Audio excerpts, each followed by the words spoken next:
Testimony. Had to save Judahite woman from Malibu's most wanted Edomite. I want to give all the honor, glory, and praises to the Most High Yahawah and His only begotten Son, YAHAWASHI. The letter J in the English alphabet did not exist 2,000 years ago, so people are ignorantly calling the Messiah Jesus.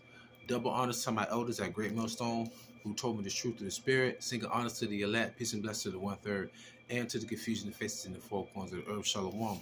I'm gonna get right into it. So I catch public transportation to my job, right? And as I'm on the bus, this young looking Malibu most wanted vanilla ice looking dude get on the bus smelling like straight ganja, marijuana. He had a skateboard. He dressed like, just a regular skater. You know what I'm saying? Now, what made me bring this up, because older, it's correct, kind of heavy set a little bit. Got tattoos and everything. He got on the bus, but I thought there were the two younger girls that was with him, that got on with him, was with him, but they wasn't. They were probably like in their late teens, And make a long story short, the bus driver, she didn't say this at the moment, but she was trying to make sure, hey girls, you gotta have your fare, you gotta have your fare, you gotta have your fare. And then Malibu most wanted, yo, they girls, just let them on the bus, running his mouth and everything, So the girls pay their fare and everything, whatever. So I got my headphones on, and Issachar said something that was real though, and I respect him on that, because as Malibu kept running his mouth like it was an issue, he wasn't being disrespectful, but he was still running his mouth. Issachar was like, you gotta understand, there's cameras all on this bus, she has a job that she has to do, yada yada yada. This is my first time I said something about it. I said exactly. So all that extra shit ain't even necessary. And I just looked at him, and he was like, did a little cross thing, my bad. That's how I know, it's a little devil right here. It's a little fuck. He think he a wigger, little devil. So time goes on. He in his feelings and shit. Time goes on. We finally get to the end of the route, and he getting off.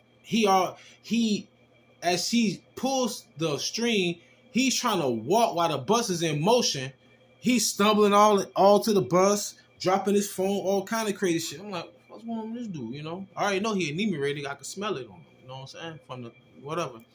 So the public buses, they have like this little plexiglass door that you can open and close that keeps a barrier between them and the customers, because some years ago, some crazy dude ended up stabbing one of the bus drivers in the neck and take their life, unalived them. So as he's standing there, he's like, can I get your name? Can I get your number, your employee number, all this kind of crazy junk? And then he's trying to take a picture and all this kind of junk. I'm like, what's going on? I'm like, yo, you holding up the line. He's like, fuck you. I said, no, thank you. I'm not gay. He was like, what? So I was like, yeah, he a little punk, man, whatever. So like another 20 seconds goes on. He's still not, getting off the bus. So she opened the door. He don't want to get off. Open the door. So I'm going to work. So I get up, and then I walk over right to the front where the bus at, and he backs off the bus. I said, yeah. I see your ass. I'm straight up. I said, yeah, I see your ass moving. The man's up here. Yeah. That's what I thought, man. Get your ass up the road. He was like, yo, he's my uncle. His uncle pulled up looking like fucking Ernest. You know what I'm saying? The dude Ernest that played in the movies. So he go to the back of the bus. You know what I'm saying? Like where the side door at, with his skateboard and everything. Like he gonna hit the bus. I'm like, come on, do it. What you gonna do? I said, man, you pussy, man. You a pussy. He got mad. What up, bitch, nigga? I said, man, you wussy, man. You a pussy, man. You want to be black. And then he had a cigarette. He took a cigarette and threw his cigarette at the bus. I should not have enticed him. But for one, you trying to threaten her because you trying to be all big and bad. And also, I'm trying to get to work. Get your emotionally damaged ass off the bus, because she was in it, because Issachar spoke, he looked like he was straight up from West Coast, I ain't gonna even lie. Issachar spoke some truth, and I backed him up, like, yo, shut the fuck up. Nobody ask you all that. But to make a long story short, after all that happened, the bus driver was like, thank you so much for doing that. She said, because I am a woman. I am the weaker vessel, and you being... So she started talking like that. I was like, oh, okay. This is why I said it's a testimony. And what she said was, that girl always gets on the bus, and it's always a problem with her fare. So I'm like, okay, see? We don't see these people all the time. She see these people. She know these people.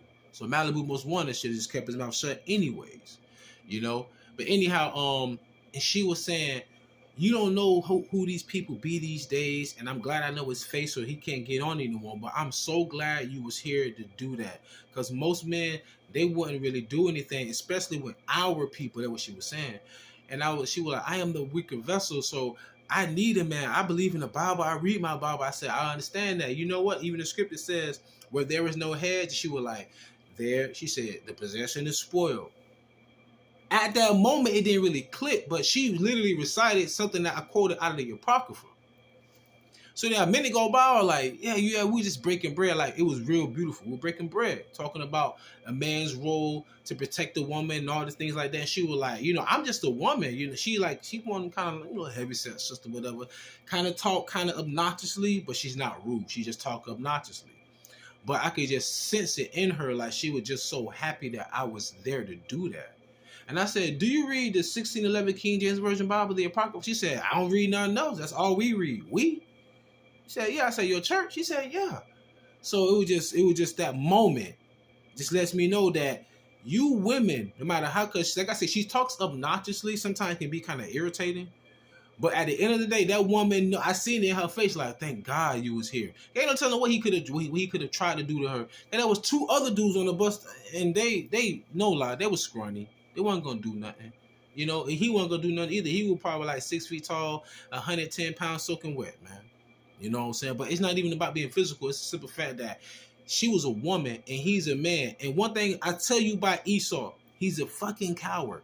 And I told her this too. I said, they always attack our women and our children. I said, suddenly will they attack the men, but if they do, more than likely they'll jump us. And that's what he tried. He gonna try and pull that stunt like I wasn't gonna do something. And he was all shook after that. Like, bro, you ain't finna be trying to, jump on our women. Like, I don't care how ratchet our women are, things like that. I'm not down for Esau just jumping on our women. That's a cowardly move.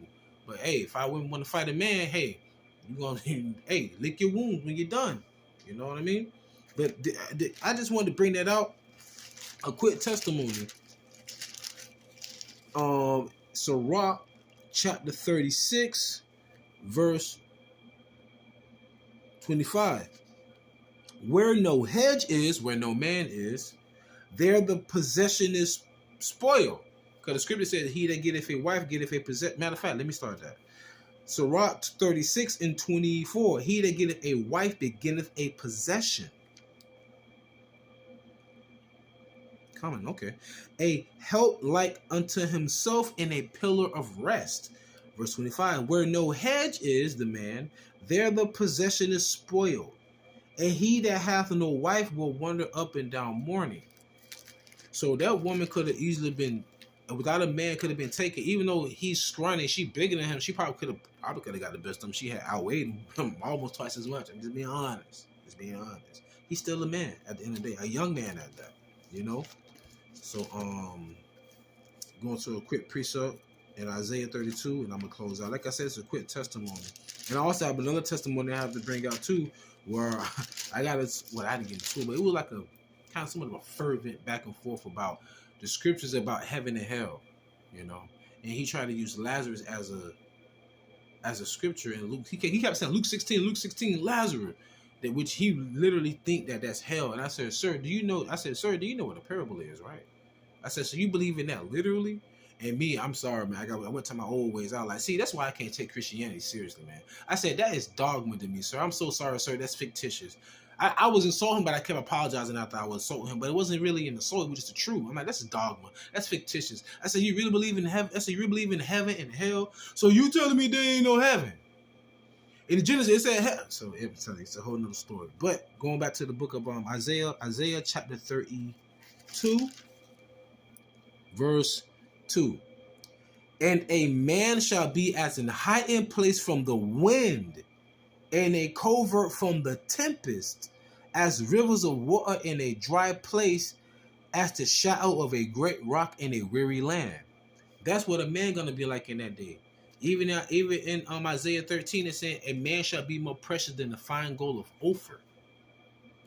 I remember something Kevin Son used to say to the women. He'd be like, y'all worrying about the money, y'all worrying about these issues and this and that, when you had the whole man there. And now you don't have him no more. And now you need things done. You need things fixed. You need things taken care of. You need issues solved, problem solved, and you don't have the whole man there. You know, and that's the thing. Like, even in America, a man making $30,000 a year annually, you are in the top 1% globally. Let that sink in, y'all. If you're making $30,000 a year, you're in the top 1% annually. But women say a man making $30 couldn't even sniff their drawers. Definitely get a rude awakening in these days. But anyhow, with that being said, I truly pray y'all was edifying, fed, stay in the spirit, don't fear it, just endure it.